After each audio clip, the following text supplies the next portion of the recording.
Vamos nessa então, porque em entrevista ao jornal alemão Deutsche Welle, é isso mesmo, produção? Welle, Deutsche Welle, o vice-presidente Hamilton Mourão disse que o coronel Carlos Alberto Brilhante Ustra era um homem que respeitava os direitos humanos.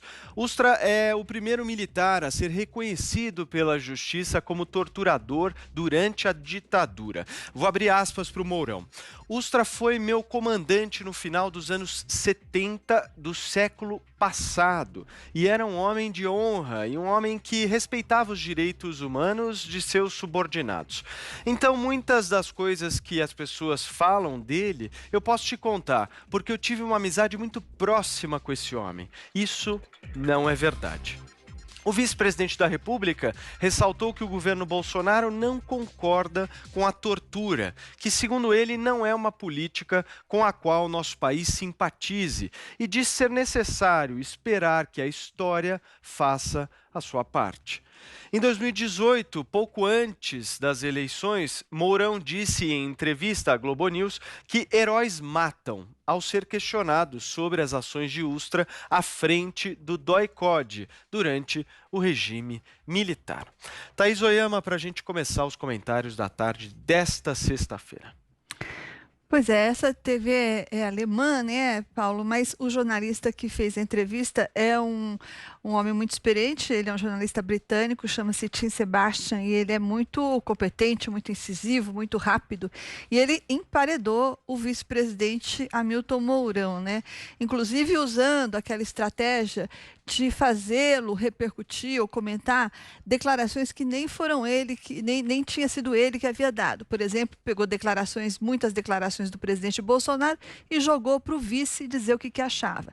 Então, esse foi o caso, o que ele fez quando ele levantou esse assunto do coronel Ustra. Ele citou aquele exemplo do Bolsonaro quando deputado federal, que ao votar no impeachment da ex-presidente Dilma, dedicou o voto dele ao Ustra. Então ele jogou isso para o vice Mourão, mas nem precisava ter usado um exemplo do presidente Bolsonaro, porque o próprio vice-presidente Mourão, lá em 2015, quando ele era comandante do Comando Militar do Sul, que é um posto muito prestigiado, como quase todo posto de comando no Exército, né? O Ustra morreu naquele ano, 2015, e ele, presidente Mourão, nesse posto de comando, do Comando Militar do Sul, organizou uma cerimônia póstuma em homenagem ao Ustra. E aí ele foi punido por isso, porque, como você lembrou, Paulo, ele é o único militar que foi reconhecido pela justiça como um torturador. Ele chefiou o DOI-CODE no pior tempo do DOI-CODE e, segundo o projeto Brasil Nunca Mais, sob a gestão dele no DOI-CODE, 502 pessoas foram torturadas. Então, quando o vice-presidente Mourão, então comandante do Comando Militar do Sul, organiza essa homenagem póstuma a esse sujeito, a esse torturador, o comandante do Exército não teve outra saída. O comandante do Exército era o general Eduardo Vilas Boas, não teve outra saída e destituiu o general do comando. Colocou ele na geladeira, lá numa função burocrática em Brasília, onde ele não tinha tropa para ficar falando nada para as tropas. Então, isso aconteceu em 2015. 2 anos depois, em 2017, o mesmo general Mourão foi de novo a público e foi defender a intervenção militar. Ele fez isso numa palestra, aliás, mais de uma palestra, mas o que rendeu muitos comentários foi uma palestra que ele fez para uma loja maçônica lá em Brasília. E daí ele disse coisas bastante fortes. Olha, ele disse assim, por exemplo: era aquela crise em 2017, estava acontecendo aquela crise no governo em que o então presidente Michel Temer tinha sido acusado pela JBS e estava numa situação muito delicada, não é? Aquela crise do caso do escândalo da JBS. E aí os militares estavam muito bravos com ele e o Mourão disse o seguinte nessa palestra: se os poderes não conseguem achar uma solução para a crise, chegará a hora em que teremos nós, o Exército, né, que impor uma solução. E essa imposição não será fácil, ela trará problemas. Ele disse isso de várias maneiras, ficou bem claro que o que ele estava defendendo era uma intervenção militar do Exército no caso de o Poder Judiciário não dar conta da crise do Temer. E, de novo, ele foi destituído, agora dessa vez, dessa função burocrática pelo mesmo comandante Vilas Boas, e daí, logo em seguida, o general Mourão pediu para ir para a reserva. Então, esse é o general Mourão, esse sempre foi o general Mourão.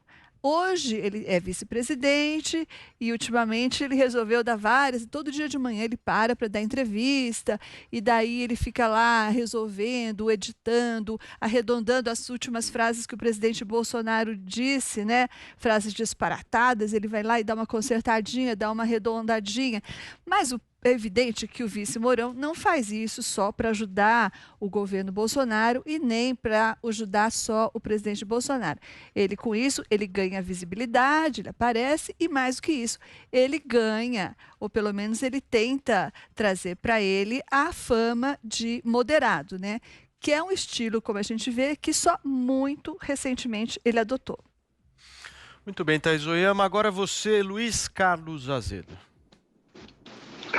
Olha, eu acho que existe um pacto de solidariedade entre os militares, de um modo geral, mas particularmente dessa geração de militares que hoje estão aí reformados ou terminando a carreira, com relação a essa questão da tortura. E há um sentimento muito forte de camaradagem, principalmente entre os que serviram juntos. E eles se autoprotegem, eles não assumem, eles continuam negando a existência de tortura durante o regime militar. Mas isso é um fato comprovado.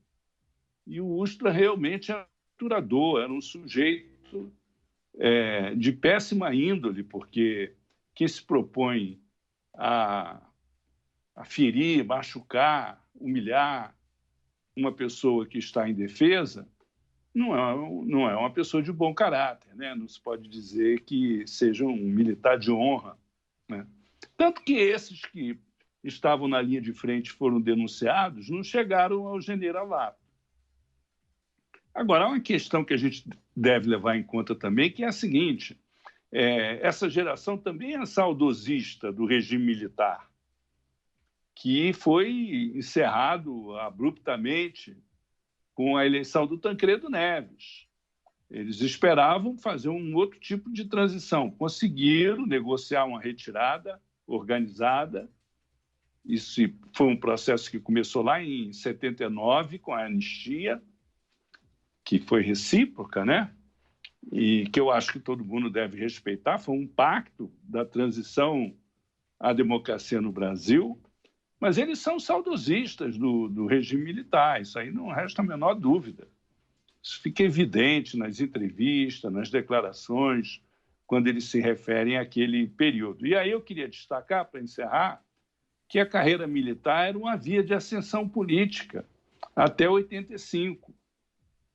E essa geração entrou na carreira militar considerando isso.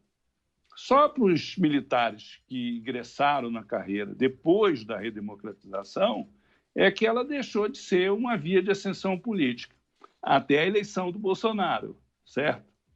Porque com a eleição do Bolsonaro nós estamos vendo aí milhares de militares reformados ocupando ministérios, cargos de alto escalão no governo, nas estatais, inclusive militares da ativa, e isso é uma coisa que chama muita atenção, porque o número de militares no governo, ocupando ministérios, é maior, inclusive, do que o que havia no regime militar, nos governos militares.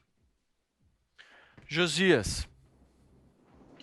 Ao elogiar o coronel Carlos Alberto Brilhante Ustra, nessa entrevista à Deutsche Welle, o vice-presidente Hamilton Mourão envergonhou o Brasil no estrangeiro e constrangeu o brasileiro dentro do seu país. A fala é vergonhosa porque estrangeiros esclarecidos, como o entrevistador que ouviu o Mourão, eles sabem que o militar elogiado pelo vice-presidente é uma espécie de símbolo da tortura no Brasil. E a declaração é constrangedora porque a chapa eleita em 2018 como uma opção à esquerda larápia, que era representada pelo PT em 2018, essa chapa se esforça para demonstrar ao eleitorado que não é conservadora, mas atrasada, meio arcaica. A dupla Bolsonaro-Mourão prevaleceu na sucessão passada porque quase 58 milhões de eleitores quiseram dar uma guinada à direita. Beleza, um dos princípios mais belos da democracia é a alternância do poder. O problema é que sempre que falam sobre o período militar, o presidente e o vice agem como se cuspissem no prato em que eles comeram para chegar ao poder. O Bolsonaro e o Mourão chegam a negar a existência da ditadura. E aí tratam o brilhante Ustra, sempre que falam sobre ele, tratam como um herói nacional. Estava entendido que a chapa vencedora em 2018 levaria o governo para a direita, mas não. É improvável que os eleitores, ou todos os eleitores do Bolsonaro e do Mourão, avalizem essa tentativa de dar uma marcha ré na história. Disse o Mourão, o Ustra era um homem de honra, que respeitava os direitos humanos dos seus subordinados. Antes de morrer, o coronel foi condenado por tortura. E não há honra na tortura. Em 2013, arrastado a contragosto para um depoimento na Comissão da Verdade, o coronel Ustra disse aos membros da comissão: quem deveria estar aqui é o Exército Brasileiro, não eu. Foi como se ele dissesse: olha, vocês não têm que me inquirir, tem que inquirir o Exército. O Ustra nunca foi repreendido na sua carreira militar. Isso é uma parte da história com a qual o Exército tem que lidar. O que não parece razoável é que o Mourão queira acrescentar ao constrangimento uma dose de disfarçatez. O Mourão diz que é preciso esperar que a história faça a sua parte. Enquanto espera, o general deveria cogitar a hipótese de fazer ele, imediatamente, a sua parte.